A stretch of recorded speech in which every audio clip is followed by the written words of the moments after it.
10장. 르호보암은 세겜으로 갔다. 온 이스라엘이 그를 왕으로 세우려고 그곳에 모여 있었다.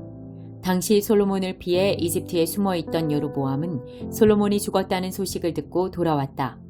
이스라엘이 불러낸 여로보암과 온 이스라엘 사람이 르호보암에게 가서 말했다.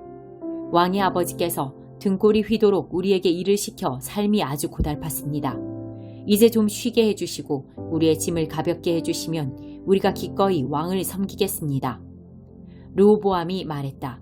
생각할 시간이 필요하니 사흘 후에 다시 오시오. 그래서 백성은 돌아갔다. 르호보암 왕은 그의 아버지가 살아있을 때 조언을 구했던 원로들과 의논했다. 그대들의 생각은 어떠하오? 내가 백성에게 뭐라고 답하면 좋겠소? 그들이 말했다. 왕께서는 이 백성의 종이 되셔서 그들의 필요를 잘 헤아리고 긍휼을 베푸시며 원만히 일을 해결해 나가십시오. 그러면 결국 백성이 왕을 위해 무슨 일이든지 할 것입니다. 그러나 그는 원로들의 조언을 물리치고 그와 함께 자라서 지금은 왕의 비위만 맡으려 드는 젊은 신하들에게 물었다. 그대의 생각은 어떻소? 왕의 아버지처럼 혹독하게 하지 말고 좀 쉬게 해주십시오. 우리의 짐을 가볍게 해주십시오 하고 말하는 이 백성에게 내가 뭐라고 해야 되겠소? 왕과 함께 자란 철없는 젊은이들이 말했다. 왕의 아버지께서 우리에게 너무 심하게 하셨으니 짐을 가볍게 해주십시오 하고 불평하는 이 백성에게 이렇게 말씀하십시오. 내 새끼손가락이 내 아버지의 허리보다 굵다. 내 아버지의 다스림이 고달팠다고 여긴다면 너희는 아직 고달픔의 맛을 제대로 보지 못한 것이다. 내 아버지는 너희를 채찍으로 때렸지만 나는 너희가 피투성이가 될 때까지 사슬로 칠 것이다. 르호보암이 백성을 향해 생각할 시간이 필요하니 사흘 후에 다시 오시오 하고 지시한 대로 사흘 후에 여로보암과 백성이 나타났다. 왕의 대답은 가혹하고 거칠었다. 그는 원로들의 조언을 무시하고 젊은이들의 제안을 따랐다. 내 아버지의 다스림이 고달팠다고 여긴다면 너희는 아직 고달픔의 맛을 제대로 보지 못한 것이다. 내 아버지는 너희를 채찍으로 때렸지만 나는 너희가 피투성이가 될 때까지 사슬로 칠 것이다. 르호보암은 백성의 말에 귀를 막았다. 하나님께서 이 모든 일의 배후에 계셨고 이로써 실로 사람 아이야를 통해 느밧의 아들 여로보암에게 주신 메시지를 확증하셨다. 온 이스라엘은 왕이 그들의 말을 한마디도 듣지 않은 것을 알고 왕에게 맞서서 말했다. 꺼져버려라 다윗, 이새의 아들아. 우리는 이제 너한테 질렸다. 이스라엘아, 어서 여기서 떠나자. 다윗, 이제 더 이상 우리 일에 참견하지 마라. 그런 다음 백성이 떠나갔다. 그러나 르호보암은 유다 성읍들에 사는 사람들을 계속 다스렸다. 그 후에 르호보암 왕이 노역 책임자인 아도니람을 보내자 이스라엘 백성이 모여서 그를 돌로 쳐 죽였다. 르호보암 왕은 재빨리 전차에 뛰어올라 예루살렘으로 피했다. 그때부터 오늘까지 이스라엘은 다윗 왕조에 계속 대항했다. 요한계시록 1장. 이 책은 메시아 예수의 계시입니다. 하나님께서는 앞으로 일어날 일을 그분의 종들에게 분명히 보여주시려고 이 계시를 주셨습니다. 그분은 천사를 통해 이를 공포하셨고 자신의 종 요한에게 전해주셨습니다. 그리고 요한은 자신이 본 모든 것을 말했습니다. 하나님의 말씀, 곧 예수 그리스도의 증언을. 이것을 읽는 독자는 얼마나 복된 사람인지요. 이 예언의 말씀, 이 책에 기록된 모든 말씀을 듣고 지키는 이들은 얼마나 복된 사람인지요. 때가 바로 눈앞에 다가왔기 때문입니다. 지금도 계시고 전에도 계셨고 장차 오실 하나님. 나 요한은 아시아에 있는 7교회에 이 편지를 적어보냅니다. 지금도 계시고 전에도 계셨고 장차 오실 하나님께서 또 그분의 보좌 앞에 있는 7영이 또 충성스런 증인이자 죽은 자들 가운데서 처음 살아나신 장자이자 지상의 모든 왕을 다스리고 계신 예수 그리스도께서 여러분에게 온갖 좋은 것을 내려주시기를 바랍니다. 우리를 사랑하셔서 우리 삶에서 우리 죄를 피로 씻으시고 우리를 한 나라로 그분의 아버지를 위한 제사장으로 삼으신 그리스도께 영광과 능력이 영원하기를. 아멘. 그분이 지금 오고 계신다. 구름 타고 오시는 분, 모든 눈이 보게 되리라. 그분을 조롱하고 죽인 자들도 보게 되리라. 모든 나라, 모든 시대의 사람들이 보고 비통해하며 자기 옷을 찢으리라. 오, 그렇게 되기를. 주님께서 밝히 말씀하십니다. 나는 처음이요 마지막이다. 나는 지금도 있고 전에도 있었고 장차 올 하나님이다. 나는 주권자다. 예수 안에서 여러분과 함께 시련과 그 나라와 열정 어린 인내에 참여해온 나 요한은 하나님의 말씀, 곧 예수의 증언 때문에 밤모라 하는 섬에 있게 되었습니다. 그날은 일요일이었고 나는 성령 안에서 기도하고 있었습니다. 그때 뒤에서 나팔 소리처럼 우렁차고 쩡쩡한 큰 음성이 들려왔습니다. 내가 보는 것을 책으로 기록하여라. 그리고 그 기록한 것을 에베소, 서머나, 버가모, 두아디라, 사데, 빌라델비아, 라오디게아 7교회에 보내라. 나는 그 음성을 알아보려고 돌아섰습니다. 내가 보니 7가지 달린 금촛대가 있고 그 한가운데 인자가 계셨습니다. 긴 옷과 금 가슴마기를 입으시고 머리는 새하얀 눈보라치는 듯 눈은 화염을 쏟아내는 듯했고 두 발은 화로에 달궈진 청동 같았습니다. 음성은 큰 폭포 소리 같고 오른손은 7뼈를 붙들고 계셨으며 입은 예리한 날선 칼, 얼굴은 바싹 다가온 태양 같았습니다. 이를 본 나는 죽은 듯 그분 발 앞에 쓰러졌습니다. 그분의 오른손이 나를 잡아 일으켜 세우셨고 그분의 음성이 나를 안심시키셨습니다. 두려워 마라. 나는 처음이요 마지막이다. 나는 살아있다. 나는 죽었으나 살아났고 이제 나의 생명은 영원하다. 내 손에 있는 이 열쇠들이 보이느냐? 이것은 죽음의 문들을 열고 잠그며 지옥의 문들을 열고 잠그는 열쇠들이다. 이제 내가 보는 것을 모두 기록하여라. 지금 일어나는 일들과 곧 일어날 일들을 기록하여라. 내가 내 오른편에서 본 그 7별과 그 7가지 달린 금촛대, 너는 그 이면에 담긴 의미가 무엇인지 알기 원하느냐? 7별은 바로 7교회의 천사들이며 촛대의 7가지는 바로 그 7교회다. 2장. 하나님을 찾아라. 그러니 함께 모여라. 전열을 정비하여라. 너희가 뭐가 필요한지도 모르는 민족이다. 폭풍 속의 나뭇잎처럼 날아가기 전에 하나님의 진노의 심판이 너희를 쓸어버리기 전에 그 격렬한 진노가 전력으로 너희에게 떨어지기 전에 어서 모여라. 하나님을 찾아라. 하나님의 정의로 살아가는 너희, 은밀히 단련받은 너희여, 하나님의 바른 길을 추구하여라. 평온하고 올바른 삶을 추구하여라. 하나님의 진노의 날에 행여 화를 면할지 모른다. 이스라엘 이웃 나라들이 받을 심판. 가사가 으스러질 것이다. 아스돗은 정오가 되기 전에 모두 쫓겨나고 에그로는 뿌리째 뽑힐 것이다. 바닷가 사람들, 그레세 벳사람들이 재앙을 맞으리라. 너희 블레셋 땅 가나안에 정착한 너희에게 하나님의 말씀은 나쁜 소식이다. 너희는 망하기로 정해졌다. 살아남을 자 없을 것이다.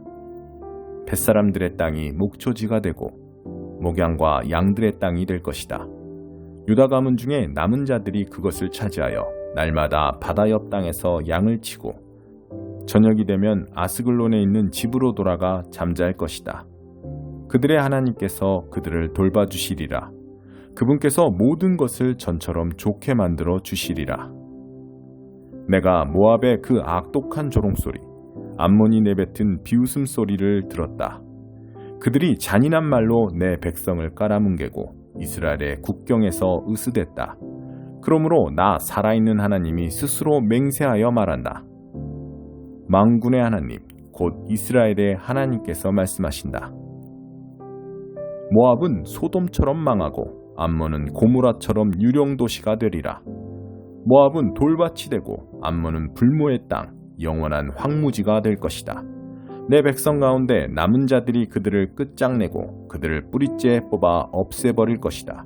이것은 그들의 거망과 만군의 하나님의 백성을 조롱하고 비웃은 것의 대가다. 하나님이 무시무시한 모습으로 거룩한 공포로 나타날 것이다. 땅에서 만들어진 모든 신은 다 찌그러지고 박살나 바람에 날려가리라. 마침내 먼 곳과 가까운 곳의 모든 자들이 저마다 땅에 엎드려 주를 경배하리라. 에티오피아 사람들아, 너희도 마찬가지로 죽을 것이다. 내가 그렇게 할 것이다. 그런 다음 하나님께서 북쪽으로 손을 뻗쳐 아시리아를 멸하실 것이다. 니느웨를 황폐화시킬 것이며 사막처럼 마르고 황무한 곳으로 만드실 것이다. 니느웨는 유령도시, 들짐승들이 출몰하는 곳이 되어 너구리와 늑대들이 그 폐허 위에 누워 잘 것이다. 창문에서 부엉이들이 울고 문간에서 갈까마귀들이 깍깍댈 것이다. 그 목조 장식품들은 새들이 앉는 회로 쓰일 것이다. 잘 나가던 도성, 내가 1등이다, 내가 최고다 하고 뻐기던 화려한 도성이 어찌하여 버림받은 땅, 들짐승의 소굴이 되어 버렸단 말인가. 지나가는 자들 관심도 갖지 않는다. 그저 고개를 절레절레 흔들 뿐이다. 24장. 그분은 다시 살아나셨다. 일요일 새벽에 여자들은 미리 준비해두었던 장례용 향료를 가지고 무덤으로 갔다. 그들은 무덤 입구를 막은 돌이 옮겨져 있는 것을 발견하고 안으로 들어갔다. 그런데 안에 들어가 보니 주 예수의 시신이 보이지 않았다. 그들은 어찌 된 영문인지 몰라 당황했다. 그때 온몸에 광채가 나는 두 사람이 갑자기 나타나 그들 곁에 섰다. 여자들은 두려워서 엎드려 경배했다. 그들이 말했다. 어째서 너희는 살아계신 분을 무덤에서 찾고 있느냐? 그분은 여기 계시지 않고 다시 살아나셨다. 너희가 갈릴리에 있을 때 그분께서 자기가 죄인들에게 넘겨져 십자가에서 죽임을 당하고 사흘 후에 살아나야 한다고 말씀하신 것을 기억하느냐? 그때서야 여자들은 예수의 말씀이 생각났다. 그들은 무덤에서 돌아와 이 모든 소식을 11제자와 나머지 사람들에게 전했다. 막달라 마리아와 요한나와 야고보의 어머니 마리아와 함께 있던 다른 여자들이 사도들에게 계속 이야기했으나 사도들은 그들의 말을 한마디도 믿지 않았다. 그들은 여자들이 지어낸 말이라고 생각했다. 그러나 베드로는 벌떡 일어나 무덤으로 달려갔다. 그가 몸을 구부려 안을 들여다보니 보이는 것이라고는 수위가 전부였다. 그는 이상하게 여겨 고개를 저으며 돌아갔다. 엠마오 가는 길. 바로 그날에 그들 가운데 두 사람이 예루살렘에서 11km쯤 떨어진 엠마오라는 마을로 걸어가고 있었다. 그들은 그동안 일어난 모든 일을 되돌아보며 깊은 대화를 나누고 있었다. 그들이 한참 묻고 말하는 중에 예수께서 다가오셔서 그들과 함께 걸으셨다. 그러나 그들은 그분이 누구신지 알아보지 못했다. 예수께서 물으셨다. 당신들은 길을 가면서 무슨 이야기를 그토록 열심히 합니까? 그들은 가장 친한 벗을 잃은 듯한 침통한 얼굴로 그 자리에 멈춰 섰다. 그 중에 글로바라는 사람이 말했다. 지난 며칠 동안 있었던 일을 예루살렘에서 당신 혼자만 모른단 말입니까? 예수께서 말씀하셨다. 무슨 일이 있었습니까? 그들이 말했다. 나사렛 예수께 일어난 일입니다. 그분은 하시는 일과 말에 능력이 있고 하나님과 온 백성에게 축복받은 하나님의 사람이자 예언자셨지요. 그런데 대제사장과 지도자들이 그분을 넘겨주어서 사형 선고를 받게 했고 십자가에 못 박았습니다. 우리는 그분이야말로 이스라엘을 구원하실 분이라는 희망을 품고 있었습니다. 그 일이 있은 지 벌써 사흘째입니다. 그런데 지금 우리 가운데 몇몇 여자들이 우리를 완전히 혼란에 빠뜨렸습니다. 오늘 아침 일찍 그들이 무덤에 갔는데 그분의 시신을 찾을 수 없었다고 합니다. 그들이 돌아와서 하는 말이 자기들이 천사들의 환상을 보았는데 천사들이 예수께서 살아계시다고 했다는 겁니다. 우리의 친구들 가운데 몇 사람이 무덤에 가서 확인해 보니 여자들 말대로 무덤이 비어 있었지만 예수를 보지는 못했습니다. 그러자 예수께서 말씀하셨다. 당신들은 머리가 둔하고 마음이 무딘 사람들이군요. 어째서 당신들은 예언자들이 말한 모든 것을 단순히 믿지 못합니까? 당신들은 이런 일이 일어나야 한다는 것과 메시아가 고난을 겪고서 자기 영광에 들어가야 한다는 것을 알지 못합니까? 그러고 나서 예수께서는 모세의 책들로 시작해 예언서를 전부 살피시면서 자신을 언급한 성경 구절들을 모두 짚어주셨다. 그들은 자신들이 가려던 마을 어귀에 도착했다. 예수께서 계속 가시려는 듯하자 그들이 간청했다. 우리와 머물며 함께 저녁을 드십시오. 날이 저물어 저녁이 되었습니다. 그래서 예수께서 그들과 함께 들어가셨다. 예수께서 그들과 함께 식탁에 앉으셔서 빵을 들어 축복하시고 떼어서 그들에게 주셨다. 그 순간 그들의 눈이 열렸다. 깜짝 놀라 눈이 휘둥그레진 그들이 예수를 알아보았다. 그러나 그 순간 예수께서 사라지셨다. 그들이 서로 말을 주고받았다. 그분이 길에서 우리와 대화하며 성경을 풀어주실 때 우리 마음이 뜨거워지지 않았습니까? 제자들 앞에 나타나시다. 그들은 한시도 지체하지 않고 일어나서 곧장 예루살렘으로 돌아갔다. 가보니 11 제자와 친구들이 함께 모여 이야기하고 있었다. 사실이다. 주님께서 살아나셨다. 시몬이 주님을 보았다. 이어서 그 두 사람도 길에서 있었던 일과 예수께서 빵을 떼실 때 자기들이 그분을 알아본 일을 모두 이야기했다. 그들이 이런 이야기를 하고 있는데 예수께서 그들 앞에 나타나 말씀하셨다. 너희에게 평안이 있기를. 그들은 자기들이 유령을 보고 있는 줄 알고 잔뜩 겁을 먹었다. 예수께서 그들에게 말씀하셨다. 당황하지 마라. 그리고 이 모든 의심에 휩쓸리지도 마라. 내 손을 보고 내 발을 보아라. 정말로 나다. 나를 만져보아라. 머리부터 발끝까지 나를 잘 보아라. 유령은 이런 근육과 뼈가 없다. 이렇게 말씀하시며 그들에게 자신의 손과 발을 보여주셨다. 그들은 자기 눈으로 보면서도 여전히 믿을 수가 없었다. 너무 좋아서 믿기지 않았다. 예수께서 물으셨다. 여기에 먹을 것이 좀 있느냐? 그들은 요리해둔 생선 한 토막을 그분께 드렸다. 예수께서는 그것을 받아 그들이 보는 앞에서 드셨다. 너희는 증인이다. 예수께서 말씀하셨다. 내가 너희와 함께 있을 때 나에 대해 기록한 모세의 율법과 예언서와 시편의 모든 것이 이루어져야 한다고 말했다. 예수께서는 계속해서 그들이 하나님의 말씀을 깨닫도록 이해력을 넓혀주시고 성경을 어떻게 읽어야 하는지 설명해 주셨다. 그분께서 말씀하셨다. 너희가 아는 것처럼 이렇게 기록되어 있다. 메시아가 고난을 겪고 사흘째 되는 날에 죽은 자들 가운데서 살아나며 죄 용서를 통한 전적인 삶의 변화가 이곳 예루살렘에서부터 시작해 모든 민족에게까지 그분의 이름으로 선포될 것이다. 너희는 그것을 보고 들은 첫 증인들이다. 이제 이 다음부터가 매우 중요하다. 내 아버지께서 약속하신 것을 내가 너희에게 보내주겠다. 너희는 그분이 오셔서 위로부터 오는 능력을 입을 때까지 이 성에 머물러 있어라. 예수께서 그들을 데리고 성에서 나가 베다니로 가셨다. 예수께서 손을 들어 그들을 축복하시고 그들을 떠나 하늘로 들려 올라가셨다. 그들은 무릎을 꿇고 그분께 경배하고 터질 듯한 기쁨을 안고 예루살렘으로 돌아왔다. 그들은 하나님을 찬양하면서 모든 시간을 성전에서 보냈다.